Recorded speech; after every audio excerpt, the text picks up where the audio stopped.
안녕하세요. 저는 32살 결혼을 앞두고 있는 예비 신부입니다. 제 신랑은 평범한 회사원으로서 누구보다 성실하게 근무하고 있어요. 신랑은 저희 오빠가 운영하는 식당 단골 손님이었는데 휠체어를 끄며 카운터를 보시던 아버지는 예비 신랑의 바른 인성을 알아봤고 저와 만남을 권유하셨습니다.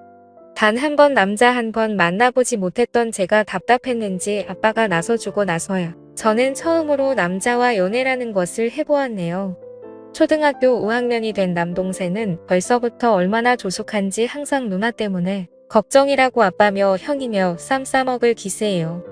제 소중한 가족은 아빠로부터 비롯되었고 돌이켜보면 아빠와 저는 말로는 다 못다할 사연을 안고 있습니다. 이제부터 아빠와 저의 긴 이야기를 하고자 합니다. 저희 엄마는 젊을 적 빼어난 외모 덕분인지 재력 있는 아빠와 결혼해서 손에 물 하나 안 묻히고 사모님 소리 들어가며 사셨습니다.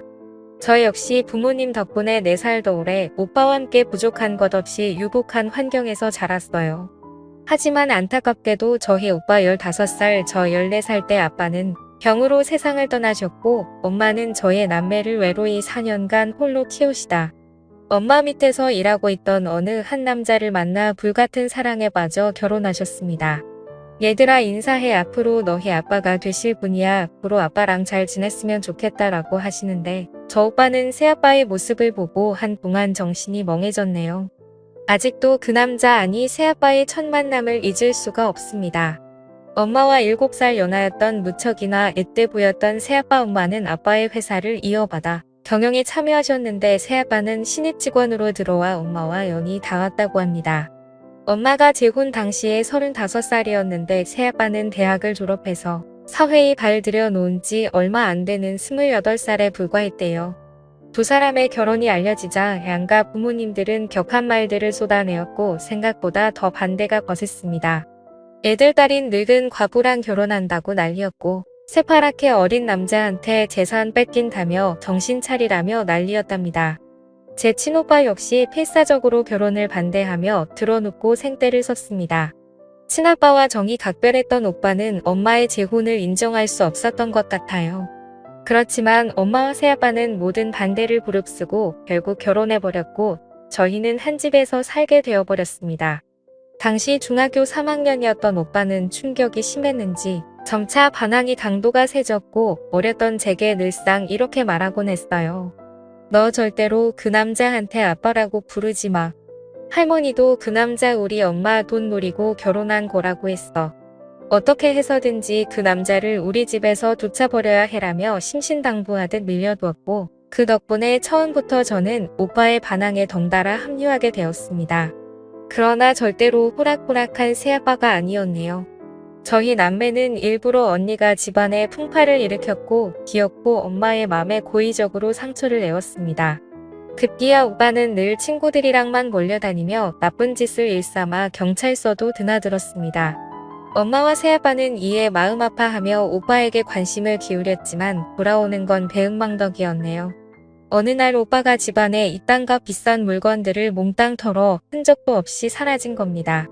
참 이걸 신고를 할 수도 없고 엄마는 그래도 아들이라고 오빠를 걱정하며 찾아 헤맸고 새아빠 역시 백방으로 돌아다녔습니다.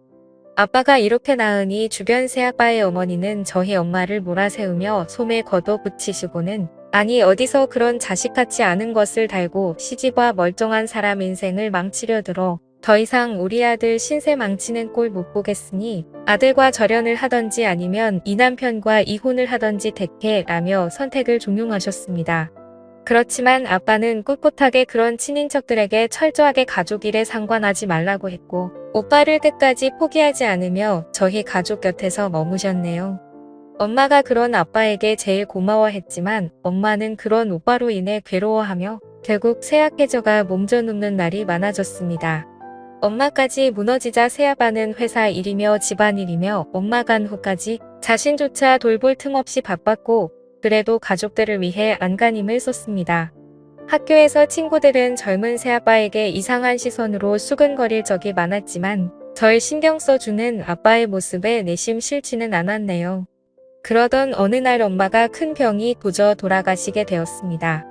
엄마는 돌아가시면서까지 아픈 손가락이었던 오빠를 그리워했지만 끝내는 도망간 오빠를 찾지 못한 채 세상을 등지시고 말았습니다. 아빠가 먼저 떠나고 그 다음에 오빠 마지막으로 엄마까지 하나둘씩 가족들이 제 곁을 떠나가니 저는 도저히 살아갈 자신이 없더군요. 그때 새아빠가 엄마의 묘 앞에서 제 손을 꼭 잡아주셨습니다. 진짜 아빠처럼 어른스럽게 엄마를 잃은 저를 진심으로 위로해 주었습니다. 그렇지만 새아빠 역시 어둠이 온 세상을 가려버릴 저 엄마 앞에서 괴로움을 토로하며 통곡을 하던 모습이 떠오르네요. 세상에 태어나서 남자 어른이 그렇게 서글프게 우는 모습은 처음이었습니다. 그렇게 엄마를 떠나보낸 슬픔도 잠시 곧 현실로 돌아온 당시 중학교 입학을 앞둔 저는 훗날의 거취를 정해야만 했습니다. 엄마를 떠나보낸 후 사업은 내리막길을 향했고 급한 대로 엄마 쪽 친척한테 맡겼다가 크게 사기를 당해 저희 집은 그야말로 길거리에 나앉게 생겼었습니다. 친척들은 제게 떨어질 엄마의 유산이 없자 어느 누구도 맡고 싶지 않아 했고 급기야는 보육원 얘기까지 나왔습니다. 아빠는 저를 진짜 취급했던 그들에게 노발대발하며 감정적으로 소리를 질렀습니다. 이 아이는 내 딸이에요. 세상에 아빠가 있는데 우리 딸을 어디다 보내겠어요. 아빠가 딸 키우는 건 당연한 일이니 제 딸아이는 아내의 뜻에 따라 제 손으로 키우겠습니다. 하며 아빠가 저를 맡겠다고 하자 아빠네 가족들은 아빠를 필사적으로 말렸지만 소용없었습니다. 저는 그렇게 일붓 아빠와 단둘이 한 집에서 살며 동거를 시작하게 되었네요. 전 오빠처럼 혼자서는 가출할 용기도 없었던 터라 선택의 여지가 없었어요. 아빠와 저는 여기저기서 빌린 돈으로 간신히 방 2개의 옥탑방을 얻어 살았습니다. 떠나간 빚과 생계를 위해 밤낮 안 가리고 투잡술이자 필사적으로 일한 아빠는 많이 힘들었는지 눈에 보일 적마다 말라가고 안색도 눈에 띄게 안 좋아졌습니다. 그 와중에도 새아빠는 제게 힘들다는 말 찡그린 표정 한 번 내비친 적이 없었어요. 늘 제 앞에서는 웃는 얼굴로 출근하기 전 항상 아침을 차려놓았고 저는 아빠 덕분에 학창시절 내내 아침을 걸은 적이 거의 없게 되었습니다. 아침마다 메모장에 사랑해 우리 딸 오늘도 아빠랑 행복하자라는 사랑스러운 메시지도 꼭 잊지 않고 써주었네요. 아빠의 노력 덕분에 마음을 열기 시작했고 저희는 서로를 위해주며 꽤 잘 지내는 부녀 사이가 되었습니다. 하지만 세상은 저희에게 고운 시선만을 보내진 않았습니다. 젊은 16살 차에 아빠와 둘이 같이 사니 별별 엄한 소문이 다 돌더라고요. 사람들의 편견이 어찌나 심한지 심지어 학교 친구들이랑 담임 선생님마저도 제게 입에 담기도 불쾌한 관계로 오해하더군요. 그야말로 이상한 소문의 주인공이 되어버렸습니다. 글을 쓰고 있는 와중에서도 화가 나차마 표현은 하지 않을게요. 그러던 중 다행스럽게도 저희한테 사기친 친척 사기꾼이 잡혔고 그나마 빚의 일부분을 덜 수 있어 살아갈 수 있게 되었네요. 아빠는 빚이 좀 청산되자 저를 정식으로 입양 신청을 했다는 호적에 올려놓았습니다. 법적인 서류가 참 뭔지 제가 진짜로 아빠의 친딸로서 인정받은 기분이더군요. 덕분에 조금 집안이 안정되자 아빠는 저를 위해 신경을 써줬고 제게 관심을 기울여 주었습니다. 그러다 어떤 여자가 아빠를 향해 사랑의 큐피드를 날리기 시작했는데 바로 제가 다니고 있던 학원 선생님이었어요. 사실 그간 전부 훈남인 아빠에게 대시한 여자가 한둘이 아니었지만 삶이 고단했고 저라는 책임감을 달고 살았던 아빠는 모두 다 거절했던 터였습니다. 하지만 이번에는 좀 달랐어요. 학원 선생님은 아빠에게 끈질기게 대시했고 제게도 협조를 구했습니다. 결국 아빠는 선생님을 받아들였고 엄마와의 결혼과는 다르게 만인의 축복 속에서 환영받는 결혼식을 했네요. 엄마 돌아가신 후 5년 후였고 제 나이 18살 고이였네요. 아빠가 엄마가 아닌 다른 여자랑 결혼을 한다고 생각하니 마음이 답답하고 씁쓸하더라고요. 저는 아빠의 결혼이 결정됐을 적부터 단 하루도 마음 편하게 잔 적이 없었습니다. 하지만 제가 아빠 친딸도 아니고 엄마의 결혼 때처럼 반대할 권리는 없었으니 뜻에 따르는 수밖에요. 머지않아 아빠는 선생님과 결혼했고 새엄마가 된 선생님은 얼마 지나지 않아 제 동생을 갖게 되었습니다. 아빠도 자기 핏줄을 갖게 되니 좋았는지 새엄마에게 더할 나위 없는 다정함과 자상함으로 보답하더군요. 저는 이방인이라는 자격지심에 그 모습을 보기가 힘들었습니다. 새엄마 역시 아닌 척했지만 친딸이 아닌 제가 신경 쓰였던지 문득문득 저를 경계하며 질투했고 본격적으로 철포를 대하기 시작했습니다. 나 임산부이니 이제부터 네가 집안일 좀 해라. 용돈은 줄일 테니 부족하면 네가 알아서 벌어다 써. 요즘 10대들도 알바하면서 자기 앞다리는 다 한다더라. 얹혀 사는 주제에 그런 염치 정도는 있어야겠지? 라고 하는데 참 기가 막히고 어이없더군요.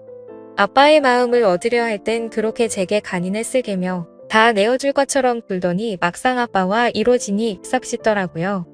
하지만 굳이 아빠한테 그 여자 만행을 고해바치진 않았어도 여우 같은 구석이 있었던 아빠는 그 여자 속내를 이미 환하게 뚫어보고 있더라고요.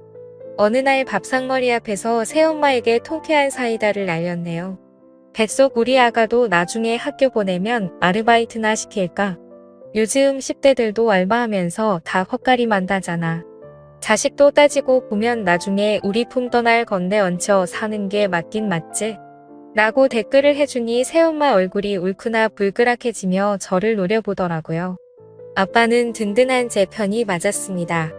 제 이방인으로서의 소외감은 아빠가 제 마음을 헤아려주는 것만으로 위로가 되었습니다. 허나 그러던 와중에 운명을 송두리째 바꿔놓는 사건이 터지고 말았어요. 매일 사라졌던 오빠가 장장 몇 년 만에 저희 앞에 모습을 드러낸 겁니다.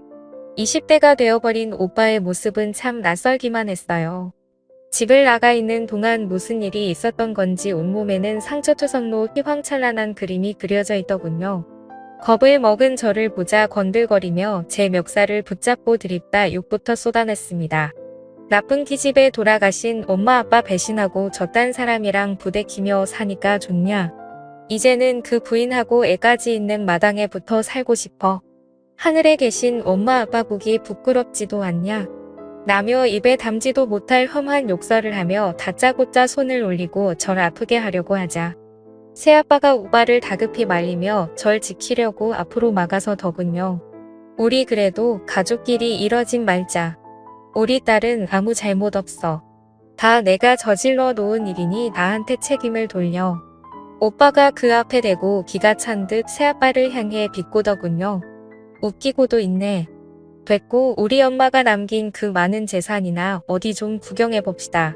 아들로서 정당하게 내 목 챙기러 왔으니까 피차엄하게 나오지 말고 좀 챙겨주시오. 다고 얘기하자 아빠는 고개를 저으며 오빠에게 사정하듯 말했습니다. 미안하다.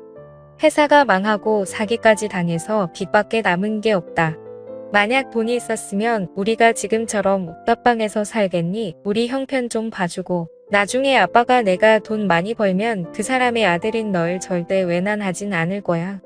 너도 내 딸처럼 내 아들이니까 막상 요구한 돈이 안 나오자 오빠는 인상을 찌푸리며 험해지기 시작하더이다. 아빠를 툭툭 건드리며 밀치는데 그런 오빠 모습이 너무 무섭고 겁이 났어요. 혹시나 분위기가 더 험악해지면 당장이라도 경찰을 부를 생각으로 부들부들 던 채로 핸드폰을 꼭 쥐고 있었습니다. 야, 왜 내가 네 아들이냐? 감히 어따 대고 내 아빠를 놀고 있네. 어디서 눈 가리고 아웅하려고 해. 내 돈 가로챌 생각으로 일단 코스프레 하면 내가 속아 넘어갈 것 같아. 다 필요 없고 당장 내 돈이나 내놔. 내놓으라고. 오빠는 아빠에게 다가가 위협했고 아빠는 오빠와 몸싸움을 하며 아웅다웅하고 필사적으로 막아내다 그만 잘못되어 옥탑방 3층 옥상에서 하는 멀리 있던 새엄마와 제 비명의 오빠는 상황의 심각성을 파악하고 일이 잘못됐다 싶었는지 호다닥 제 몸부터 피하더군요. 저는 급한 마음에 아래층으로 내려와 오른 아빠의 상태를 확인했고 아빠는 정신을 잃은 상태로 쓰러져 있었습니다. 저는 아빠의 의식이 없다는 걸 깨닫고 덜덜 떨리는 손으로 119를 불렀고 아빠는 병원으로 이송되어 뇌타박상 및 뇌출혈로 인한 수술 끝에 중환자실에 입원하게 되었습니다. 이 소식을 들은 아빠의 부모 형제들과 일가 친척들은 발칵 뒤집혀졌어요. 에라이 이 못된 족속들 같으니라고 우리 아들 핏줄도 아닌 것들이 어디 쌍으로 우리의 인생을 저렇게 망가뜨릴 수가 있어. 결국 내 아들 니네가 합심해 저렇게 만드니 이제 만족하냐? 이 썩을 것들아 마이의 배은망덕한 것. 이래서 검은 머리 짐승은 거두지 말랬는데 불쌍해서 어떻게 아이고 내 아들 오빠의 같은 핏줄이라는 이유만으로 아빠가 절이 된 건 모든 게 제 탓이라고 하며 온갖 악담과 욕설을 쏟아부었습니다. 저를 재수없다며 아빠 곁에서 냅두치려는 사람들 앞에서 버티며 저는 끝내 아빠의 곁에서 떠나질 않았습니다. 아니 못했습니다. 미안해서 죄송해서 나몰라라 발길이 떨어지질 않았습니다. 자칫 의식불명이 되어 식물인간으로 살아갈 수도 있는 충격적인 진단에 저는 하늘이 무너지는 것 같았습니다. 내 아빠는 제 하늘이었어요. 하늘의 존재 없이 저는 살아갈 수가 없었기에 아빠가 더 간절했습니다. 새엄마는 임산부였던 터라 병원 출입이 상가된 탓에 제가 아빠의 보호자임을 자처하고 곁으로 다가섰어요. 중환자실에 입원한 상태로 누워있는 아빠를 보고 울지 않으려 입술을 꽉 깨물었습니다. 떨리는 손으로 아빠의 손을 느껴보니 유난히 차갑더군요. 아빠의 입술이 이 세상 사람처럼 보이질 않았습니다. 언제나 뜨거운 두 손으로 제 손을 어루만지고 어깨를 다독여주던 아빠였는데 믿을 수가 없었습니다. 제게 늘 환한 웃음으로 맞아주던 든든한 제 편이었던 우리 아빠. 아이들 딸림과 부를 살아냈던 대가로 젊은 날의 생을 비난과 오해로 살아야만 했던 가엾던 내 아버지는 모진 세월 등지고 그렇게 세상과 이별할 준비를 하고 있었습니다. 아빠를 이렇게 보낼 수 없었던 생과 사가 갈리는 그곳에서 소중한 분이 삶의 간절함을 느낄 수 있게 매일 아빠의 손을 잡아주며 말을 걸어주었습니다.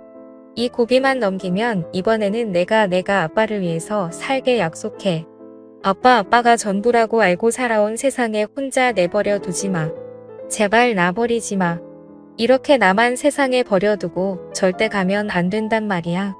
아빠라고 아빠를 붙잡고 울부짖고 또 울부짖었네요. 아빠의 숨결이 와닿질 않아 가슴이 타들어갔습니다. 그런데 제 소망을 절대적인 분께서 응답이라도 해주셨던 건지 마침내 기적이 일어나고야 말았습니다. 어느 날 아빠가 의식을 차렸다는 소식을 제일 먼저 듣게 되었습니다. 저는 한순간 지옥에서 천국으로 들어섰고 가슴이 벅차오르는 기쁨에 아빠에게 다가섰습니다. 의식을 회복한 아빠는 며칠 후 일반 병동으로 옮겼고 빠른 회복 속도를 보여갔습니다. 그러나 절대적인 그분은 야속하게도 모든 걸 다 내어주진 않더군요. 제 기도가 부족했던 건지 후유장애로 인한 팔다리 마비가 발생하게 되어버렸대요. 아빠는 재활 전문 병원으로 전원하였고 2년 정도를 재활 치료에 힘썼으나 호전 없이 팔다리 마비가 잔존하는 상태가 계속되어 버렸습니다. 막대한 치료비는 다행히 보험을 들어놔서 영구적 후유장애를 인정받아 보험금을 지급받을 수 있었지만 모자른 금액은 또 다시 빚을 지게 되어 치료비로 사용하게 되었네요. 제가 한심하게도 아빠를 돌보는 모습을 보고 아빠의 가족들은 어느새 제게 조금씩 마음을 열기 시작했습니다. 제게 힘내라는 말도 해주고 제가 피곤할까봐 싶어 교대로 병간호를 하자는 아빠의 형제들도 있었습니다. 말이라도 고마웠고 그걸로 전인이 충분했네요. 아빠의 병간호로 인해 학교를 빠지는 시간이 많아져 저는 부득이하게 학교를 그만두고 아빠의 곁에서 시간을 함께 보냈습니다. 아빠는 제가 학업을 중단했다는 소식에 마음 아파했지만 아빠가 제 곁에 있어준 마당에 그가 학업은 아무래도 상관없었습니다. 그 사이 새엄마에게서 제 동생이 태어났고 저는 새 생명을 제 가족으로 맞게 되었네요. 아빠는 아들을 보며 뜨거운 눈물을 흘리더군요. 저와 새엄마 역시 우리 가족 모두 부둥켜 안고 얼마나 울었는지 모릅니다. 새엄마는 본격적으로 나가서 경제활동을 시작하였고 전 동생과 아빠를 돌보며 그렇게 정신없는 하루하루를 살았어요. 그러던 찰나 오빠가 경찰에 검거되었다는 소식을 듣게 되었습니다. 저는 아빠와 함께 오빠를 만나기 위해 경찰서로 갔어요. 오빠는 다행히 짐승이 아닌 인간이었는지 아빠의 상태를 보고 한순간 말을 못 잇다가 이내 무릎을 꿇고 삐뚤게 나갔던 게 이럴 줄은 몰랐어요. 제가 저지른 죄에 내가 다 받을게요. 잘못했어요. 라고 아빠 앞에서 진심으로 죄를 뉘우치는 것 같았습니다. 하지만 아빠는 이미 이렇게 되어버렸고 아빠를 이렇게 만든 오빠를 이제는 제가 용서할 수가 없었어요. 오빠에게 달려들어 모진 말들을 쏟아내려 했지만 아빠가 말리시더군요. 힘들게 팔을 올리시며 오빠에게 손을 내미시는 아빠. 바락바락 대드는 모습이 더 우리 아들 같은데 우는 모습은 너에게 안 어울려. 내가 중심을 잘못 잡아서 떨어진 내 실수였는데 왜 네가 죄책감을 가져. 자식이고 부모인데 용서하고 말게 어딨어. 괜찮으니 맘 쓰지 마 하셨는데 오빠는 그 말에 또 무너지더군요. 어쩌면 이것이 아빠의 진정한 복수라면 복수였네요. 그것 때문에 오빠는 죄책감에 사는 게 힘들어 보였으니까요. 오빠는 아빠의 상처로 인해 가벼운 형을 받게 되었고 오빠는 아무리 아빠가 용서했다고 해도 훈련스러움에 마음을 잡을 길이 없었는지 군대 입대를 준비해 들어갔습니다. 건강하게 잘 다녀와. 아빠가 기다릴게. 아빠가 그리 얘기를 하자 오빠는 처음으로 아빠에게 미소를 지어 보였네요. 아빠는 재활 훈련 끝에 그나마 팔과 손가락은 어느 정도 사용할 수 있게 되었습니다. 실제에 앉은 상태로 행여 저 힘들까봐 불편한 몸으로 제게 부담 주지 않게 노력하셨습니다. 아빠가 어느 정도 몸을 회복하자 저 역시 생활 전선에 뛰어들어 일을 했고 열심히 돈을 벌었네요. 몇 년 후에 제대한 오빠까지 경제활동에 뛰어들자 돈은 금세 모였고 조금씩 좋은 집으로 넓혀서 이사를 다녔습니다. 그리고 세월은 유수처럼 흘러 제가 좋은 사람을 만나 어느새 이기 신부가 되었네요. 원래 올해 결혼식을 올릴 예정이었는데 상황인지라 부득이하게 내년으로 미루게 되었어요. 근데 아빠는 벌써부터 긴장하고 계세요. 툭하면 제 손을 잡고 들어가는 예행 연습을 하자고 하시는데 그 모습을 보며 식구들은 아빠를 놀리기 일쑤였네요. 그렇게 저희는 조금은 특별한 가족 형태로 살아왔지만 소중한 가족이라는 것만큼은 다 같은 맘이리라 생각합니다. 사실 아버지가 이런 모습으로 거듭나기까지 말로는 다 못다 할 일들이 더 많지만 너무 길어질 것 같아 이쯤에서 줄이겠습니다. 어릴 적부터 저를 안아주시고 품어주셨던 우리 아버지 진심으로 사랑합니다.